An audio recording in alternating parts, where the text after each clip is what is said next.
The invitation had our names on it, printed in gold, curled in script, heavy cardstock.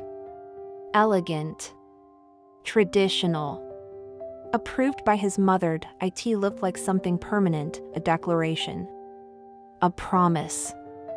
A beginning, but to me, it felt like a final draft I hadn't written. I didn't choose the font. I didn't approve the wording. I wasn't even asked if I liked the color. It's just stationery, he said, but it wasn't, it was. The first sign I was no longer part of the story. Only a name attached to it. The planning happened fast, too fast. He said it was efficiency, said it was easier if his mother took the lead. She knew how these things worked. I agreed, because I thought weddings were just one day. I thought love was the part that mattered. I was wrong. She called me once to ask what shade of white I preferred for the linens. Not if I wanted white, just the shade. I said I didn't mind. She chose ivory. He said, "See? It's all coming together." But I didn't feel together. I felt like I was watching my own life happen from behind glass. He stopped asking if I liked things, the cake, the flowers, the music. I didn't object, because objecting meant conflict. And I had learned long ago that conflict made him tired. He used that word like a shut-off valve. Let's not argue. I'm just tired. Why make this into a thing? I'm tired. Can't you just trust me? You're overthinking. I'm tired. So I became quiet. Flexible.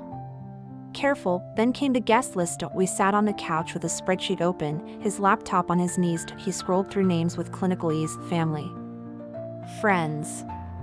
Co-workers. I watched, sipping lukewarm tea, wondering why my chest felt tighter the longer the list grew. And then I saw it, her name, his ex. I said nothing at first, waited to see if he'd comment. If he'd hesitate. Smile awkwardly. Say it was a mistake, but he didn't. He kept scrolling. Finally, I asked, "She's coming?" He didn't look up. Yeah. I mean, we're still friends. It's not weird. Not weird. I stared at her name like it was a crack in the foundation. He glanced at me.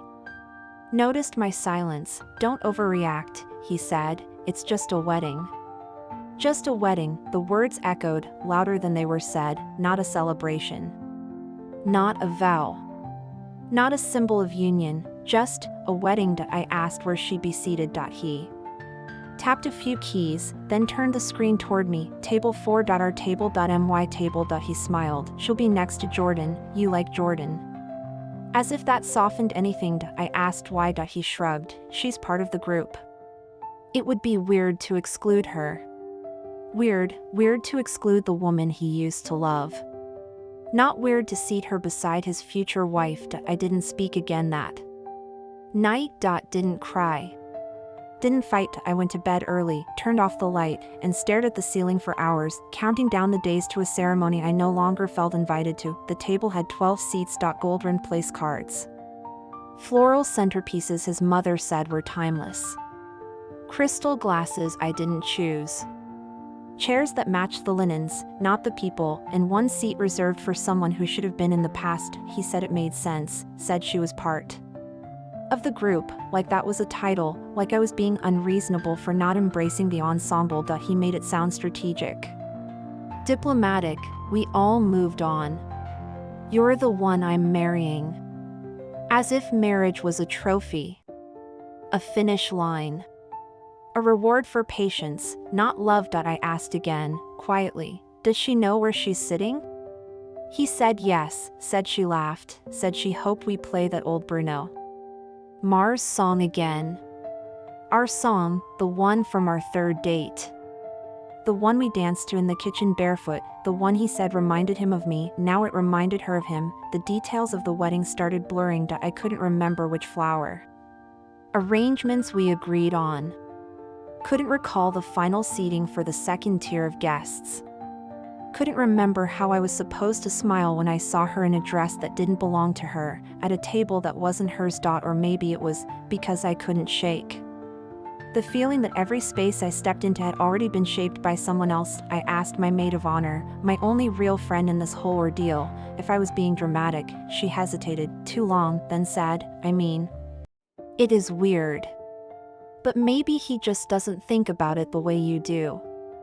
I nodded, but that's the thing, isn't it? He never thought about anything the way I did. He didn't have to, because I was always the one adjusting. Rehearsal dinner came.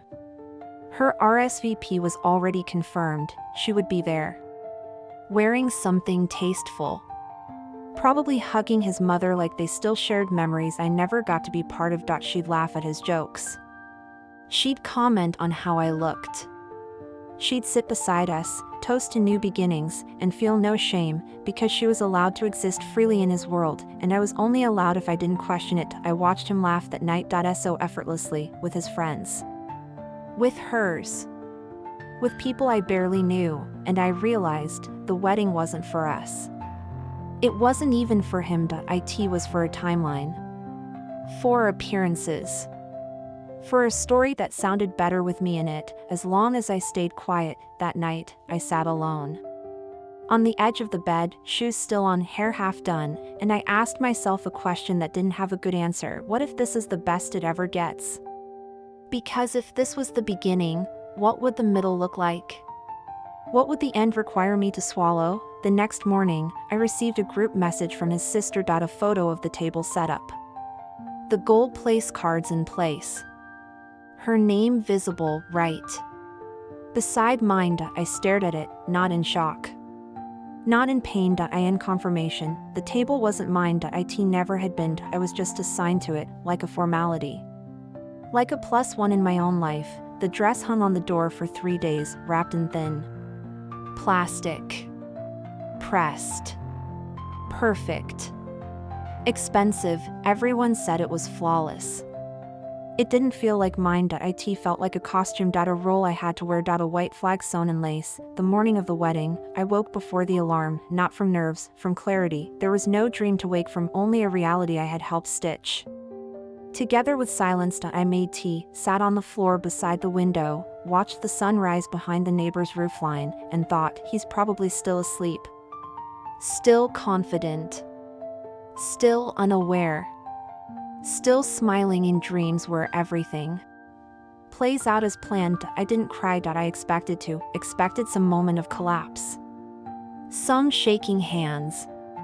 Some gasping breath, but it never came, because grief only visits when something dies, and this love had never really been alive. I took the dress off the hanger, laid it on the bed, not to wear it.to really look at it. It was stunning. Elegant.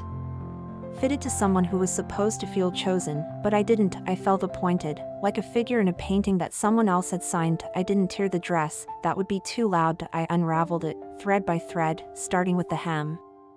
Then the inner lining. Then the zipper stitching. Each pull of thread was a statement, not me. Not this. Not anymore. The silence in the room was beautiful. A contrast to the noise I had been living in, the noise of explanations. Of justifications. Of subtle insults disguised as tradition. Of him saying, "You're overreacting."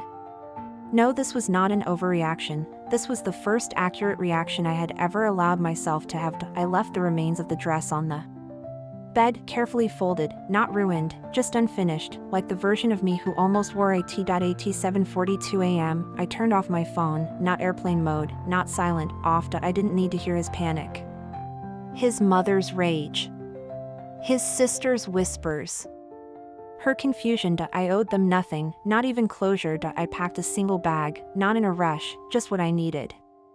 Just what was mine: wallet, notebook, passport, keys, not to our apartment, to storage. I had planned this better than the wedding. By 8:15 a.m., I was outside, cool air, bright sky. City still quiet. The car came at 8:30. A friend drove. No questions. Just music playing low, something old and steady. She asked, halfway to the train station, "You okay?" I said, "I will be." And I meant it. Somewhere in the city, people were arriving, flowers being placed, chairs aligned, catering arriving, Photographers setting up, they were preparing for a wedding without a bride, about a play without a protagonist, and I was preparing for something far greater, a life where I didn't need to be chosen by people who only valued my silence. There were drafts point 4, maybe 5. Written in the Notes app. Typed. Edited. Deleted. Rewritten, each one started differently, each one ended the same, I'm sorry. But I wasn't, not really, what I felt wasn't guilt, it was release, still, part of me clung to the idea of explaining, of offering context, of making them understand that I hadn't done this out of malice. That this wasn't revenge. That I simply couldn't sit at a table where my name meant nothing. The first message was gentle, I'm sorry to hurt you like this, but I couldn't do it. I couldn't marry someone who didn't see me. The second was colder, I didn't disappear. I removed myself. There's a difference. The third was honest, you seated your past beside me and told me to smile through it. That wasn't a wedding, that was an insult. None of them were enough, none of them captured what I needed to say, because what needed to be said had never been said before, not by me, not by him, not by anyone in that family. I remembered the night I told him I didn't like being interrupted. During dinner. He smiled, touched my hand, and said, you just have to be more assertive. As if silence was my flaw, not their habit. As if it was my job to shout in order to be heard. That memory stayed with me while I sat at a cafe near the train station, coffee untouched, phone resting like a weapon on the table. I opened the text screen again, typed 2 words, I'm gone. Then deleted them. I thought about her, the ex, sitting at that table now, hair done. Makeup soft. Dress appropriate. Would she gloat? Would she pretend to be shocked? Would she console him with that performative empathy people like her wear like perfume? She was always a little intense. Maybe she couldn't handle it. Poor thing. I didn't care, let them say what they wanted, they always had. At 10:03 a.m., I powered on my phone, dozens of notifications, missed calls. Voicemails. Messages, his name. His sisters. His mother's. Friends I hadn't heard from in months. No one asked, are you okay? Only, where are you? How could you do this? You embarrassed him. Him, always him. I scrolled through the texts until I reached his. There were 3, call me. What's happening? Please don't do this. Not one of them said, I'm sorry. I understand. What do you need?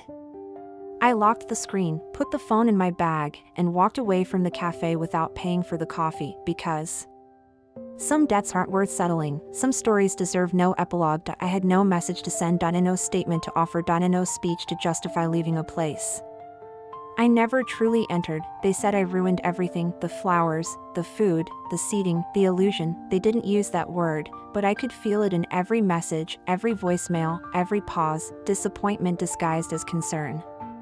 Concern disguised as blame. They weren't heartbroken, they were inconvenienced. My name was still on the program, printed in gold. Paired with his. Smiling in ink, guests sat confused, murmuring, the music played anyway. The food was served. The ex stayed seated, and someone made a joke to ease the tension. Well, she always seemed dramatic. I wasn't there to defend myself, and for once, I was fine with that, because nothing they said could touch the version of me that walked away, the version they built, the quiet bride, the easy woman, the thank you for letting me be here girl. She was gone. I erased my name from the RSVP the moment I walked out the door, but it took days for everyone else to notice. My sister called, not to scold me, just to breathe into the phone. A pause. Then, I'm proud of you. It was the first thing that felt real since I got engaged. The apartment was still technically mine. I had packed what mattered. Left the rest. He sent a courier 2 days later. A box. Inside were things he didn't want to see again, my dress shoes. A necklace his mother gave me. A printed photo of us laughing on the beach. At the bottom, a sticky note, I hope you find peace. That made me smile, because I wasn't sad, I was untethered, and that, after everything, felt like flight. People asked where I went, what I planned to do. Are you staying with family? Going on a trip? Getting help? Help. From what? From leaving a wedding where my presence was optional, from choosing solitude over humiliation, from rejecting a version of myself that was never mine to begin with. No, I didn't need help. I needed space. I checked into a small place near the coast, quiet. Clean. No questions. The woman at the desk gave me the key and smiled like she knew. Didn't ask for ID. Didn't ask why I looked tired, just said, the sea's louder at night. You'll sleep well. And I did. For the first time in months, I slept deeply. No dreams. No tightness in my chest. No rehearsing comebacks or fake smiles, just stillness. The next morning, I walked barefoot on the sand. No phone. No ring. No explanations. The world was still spinning, but for once, I wasn't trying to keep up with it. They would move on. He would rewrite the story. Maybe tell people I had cold feet.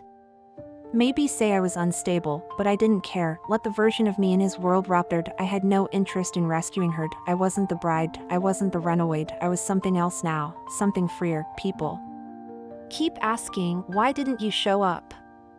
As if there was a seat waiting.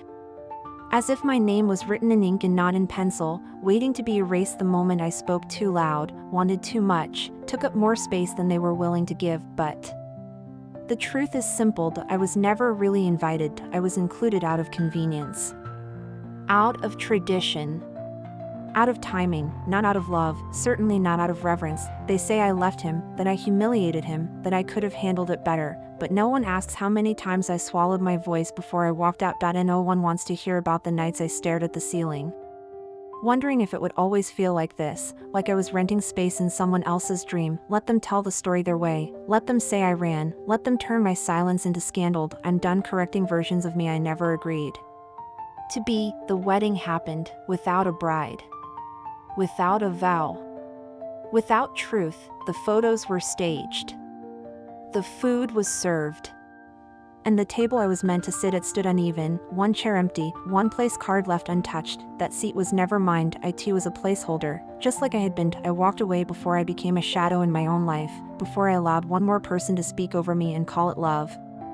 Before I stood beside someone who thought inviting his past to sit between us was normal. I walked away because I was no longer afraid of being alone. What terrified me was the idea of sitting quietly at a table where no one noticed when I stopped talking. They called it a wedding. I call it a mirror, and I'm done apologizing for what I saw in the reflection.